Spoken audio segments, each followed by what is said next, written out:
Hi there Minerva makers, it is Jo here, and today I'm here with a tool video, and I'm not going to chat for long because I've got loads of things to show you that you can do with a seam gauge. It is my favourite sewing tabletop tool, and I want to show you as many different uses for it as I can. There are a couple of different types here, so you'll see me using different ones throughout the video, and I'll tag these in the description below. My original plan was to keep showing little snippets of me using a seam gauge throughout my projects over the next month or so, but as it turned out I was making the Marie blouse from By Hand London, and I got to use my seam gauge in lots of different places just on this one garment. So I had really accurate collar details, cuff details, button placements, pin tucks, hemming, etc. So you'll see a lot of this blouse being made today. Anyway, less chit chat. Today is a mega mix video, and there is lots and lots of information all the way through to the end. So do stay tuned, because I hope that at least one of the ways that I use the seam gauge today will be new to you. So let's start simple. I suppose the easiest thing you can do with a seam gauge is to use it as a milli ruler. So it's good for marking small areas. Here I'm making a split for a sleeve placket. It's ideal for pressing down seam allowances. I'm aware here I'm using it the other way around. You normally have this slider edge along the folded edge, but it's just easier for me to get everything on screen. And it's just as accurate. You're looking for the marking at the beginning and wherever the slide has been positioned to create a consistent pressed seam allowance. You can also mark directly onto the fabric. So I've got a gathering stitch here at 1 centimetre, and I need my next gathering line at 18 millimetres, which is a tricky measurement to spot on the machine. So I'm marking that directly to the fabric. It means when I attach the ruffle cuff, I can sew directly at 1.5 centimetres in between. You can also use the width of the gauge, not always the slider. So this is 5/8 wide, 1.5 centimetres wide. So I can just directly draw a line using the width of the gauge, not always using the slider.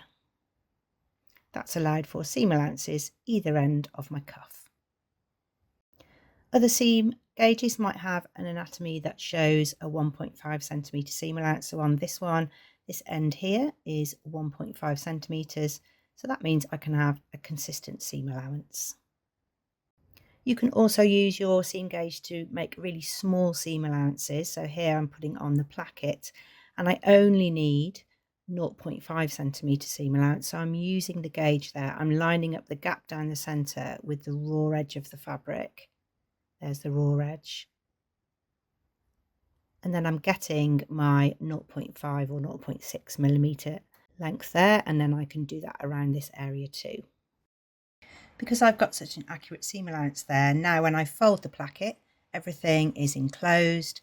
I can do my top stitching very accurately, and I will have a beautiful cuff. When I sew along there, I can now see that line of stitching is really accurate, and the top stitch line is too. Number 6 is to make repeated measurements. So on this makeup bag, I need to cut out 2 squares. So I'm going to move the gauge to create a square. I'm going to draw that in. This is the clover seam gauge, which is a little bit longer, but it means that I can move that square measurement now to the other side without having to change anything, remeasure.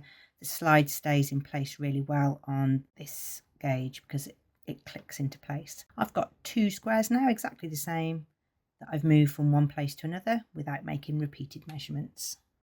Number 7 is to use your seam gauge for hemming, which you probably do already. You can use it to find your finished hem length. Be accurate with that and press it up, and then you know how much fabric you've got left over to turn, and you can turn that accurately too. It's much easier to use a seam gauge than a tape measure. I always find a tape measure a little bit unwieldy when I'm trying to do little jobs like this, and also you can't be too accurate at the end because of the metal pieces covering over some of the measurements, and sometimes I pick it up and I've got the wrong end and it's all sort of slopping off the table. It's much easier to use a seam gauge and do everything neatly in front of you. It's ideal if you're top stitching because you've got such an accurate fold on the reverse that you get an accurate seam line on the top, and it also works for hand stitching. Number 8 is to use the end of your seam gauge as a point turner. So look what feature yours has. This one has just a triangle shape at the end, which I can use to push out the corner. This one, not so much. I can't get it quite as accurate, but you can push out particular areas with the end. You can see the difference in the two corners there. On the prim one, it's a slightly different shape, and at first you think it's not going to press a corner out quite so well here, but it's actually really good at getting right into the tip.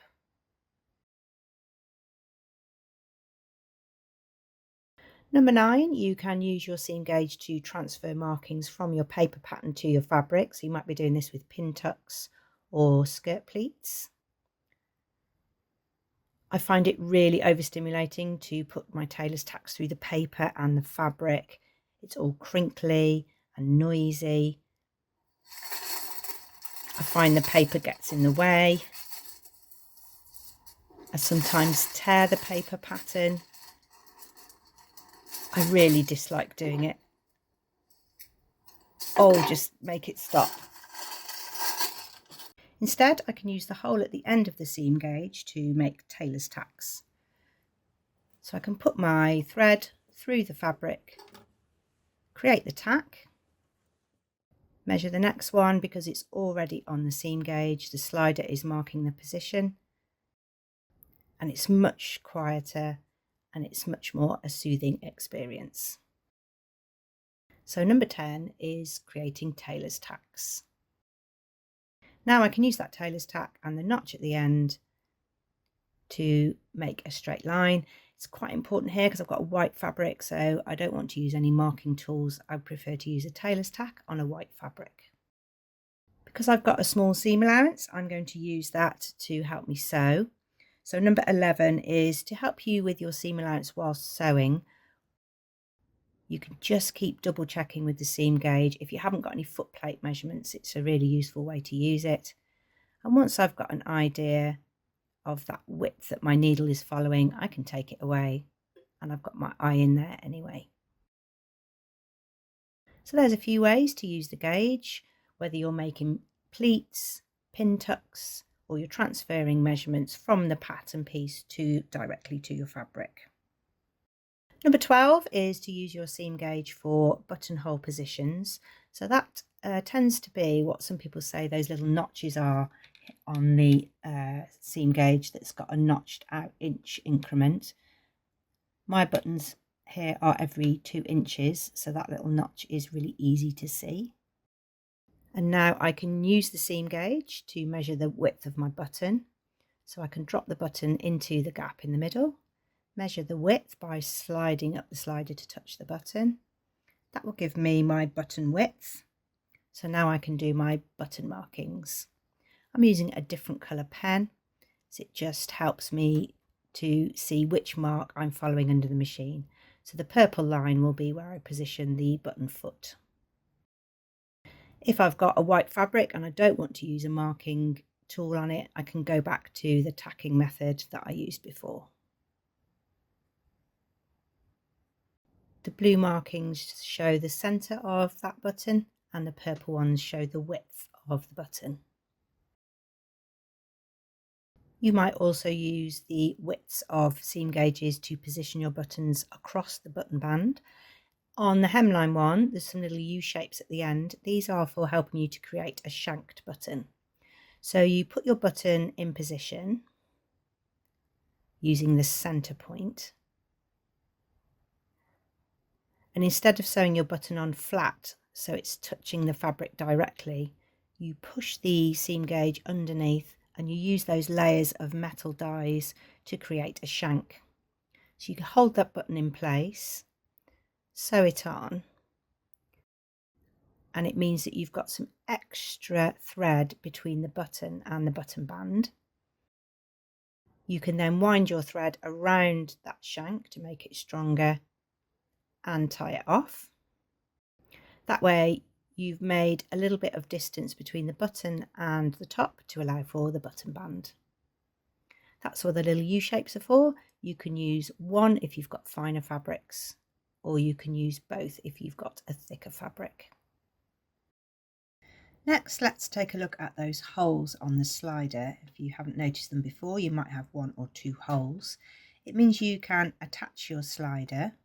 I'm going to put a pin in one side, and they're crossed over behind my ironing board, but you can use cardboard or a towel. And now the ruler works independently to the slider. I've got a strip of bias cut fabric here. I've just folded the ends in. I'm going to measure the width that I'd like this binding to be. I'm going to use the other hole, so I've got 3 now, 2 in the slider and 1 in the end. And I can use my iron without having my hands anywhere near the hot fabric, and I can keep measuring the folds on the bias. It's really good for if you just need a little bit and you don't want to get all of your kit out. Just use your tabletop tools. This is a little bias to go around the placket sleeve of my shirt. Once you've made the binding, you can then fold it in half and press again. You have a really accurate piece to attach to your garment. Using the same technique with the ruler sliding separately to the slider, then you can use this for hemming really long pieces of fabric. So if you're making curtains, for example, this is a 1-inch hem, and I'm going to pin that in place and keep measuring by sliding the fabric along. So I'm moving the fabric rather than the gauge, essentially. It's really useful for long hemming, so for fuller skirts, circle skirts, anywhere where you've got a really long hem and you don't want to keep fiddling around, you keep it all in one position.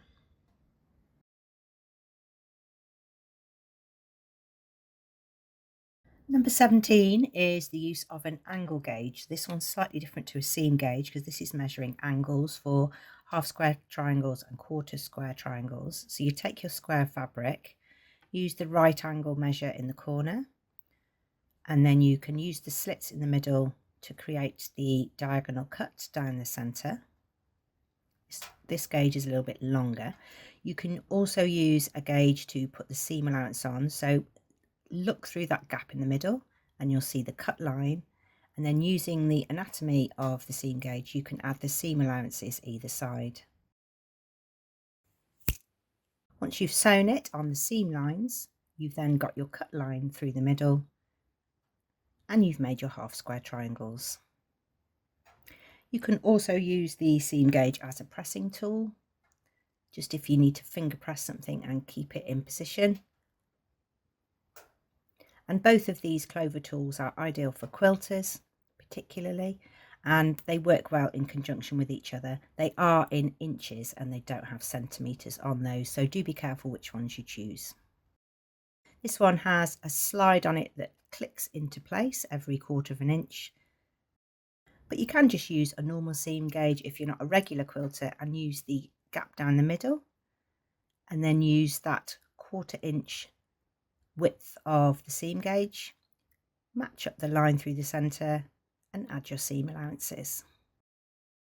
This gap here is really useful, and don't forget you need to maybe measure any anatomy on your seam gauge to check any width. So one of mine is slightly bigger than the other side. Number 18 is to use your seam gauge to draw circles. So I'm going to draw a 10cm diameter circle. So I've got 5 centimeters here, but I want to match up the hole with 5 centimeters rather than the slide. If I match the slide, then I'm a little bit offset. I'm going to put a pin in that end and a marking tool in the other end because the hole is a little bit bigger. And I can use it like a compass to draw a circle.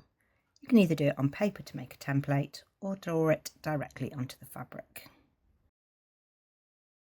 I use my pen here because that's what went through the hole. My chalk mark was a little bit thick, but I've put it on so that you can see what's happening. It's great for making little craft projects like Suffolk puffs, little features and embellishments for hair slides, brooches and things like that.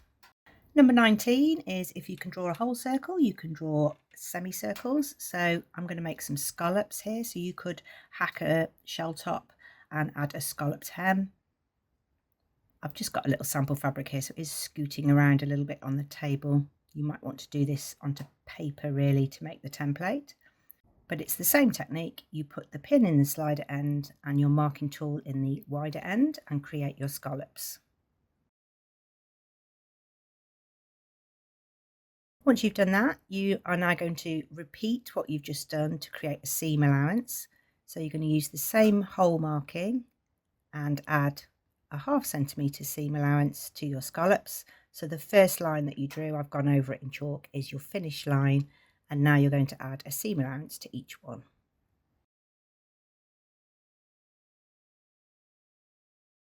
The white line is the finish line and the yellow line is the cutting line. So I had my scallops are this big, and then I added 1/2 centimetre to create the seam allowance. That's all sewn, so now I need to clip into those points to get an accurate turn. You can clip the edges or you can trim out the seam allowances nice and small. It depends what fabric you're using. You put a facing on the other side and then you flip out your scallops. Don't forget you can use the point of your seam gauge to work out the curved edge. I've just done this as a little sample, so I haven't worked the fabric very long, and give it a press.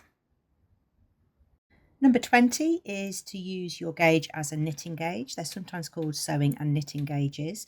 And here I've got 18 stitches over 28 rows is 4 inches. Here's my swatch. I can check now, but I found out that actually I'm not hitting that 4-inch mark there, so I might need to go up a needle size. And I can also adjust the length as I'm using the pattern. You can use the 1-inch increments to find out how many stitches you have per inch, and that will help you with sizing your knitting. You can work out how many stitches each inch would produce and use the finished garment measurements for the width and the length.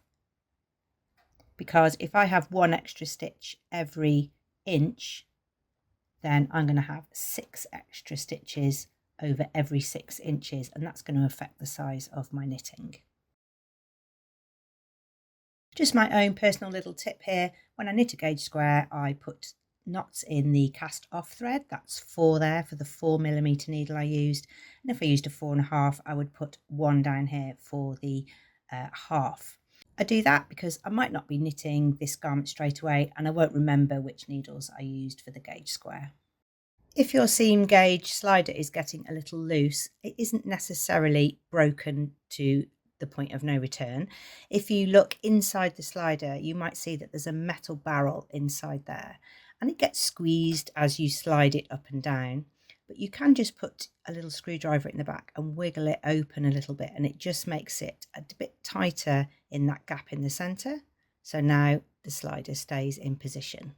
It's just a way to maintain your seam gauge. You can only do this if you've got that piece of metal inside the slider. Finally, you can hang up your seam gauge using the little hole at the top. If you can't find anything small enough to go through that hole, you could use the gap in the centre. I have mine right by my machine. I use it so much, it's my favourite sewing tool. Thank you very much for watching. I hope you enjoyed that. I said there would be a lot of ways, and I really did enjoy showing you all the different parts of seam gauges and what they're used for. Do come back for more tool videos very soon. They'll be on either our Learn to Sew playlist or on a separate playlist over on YouTube. Thank you very much for watching, and we'll see you again soon.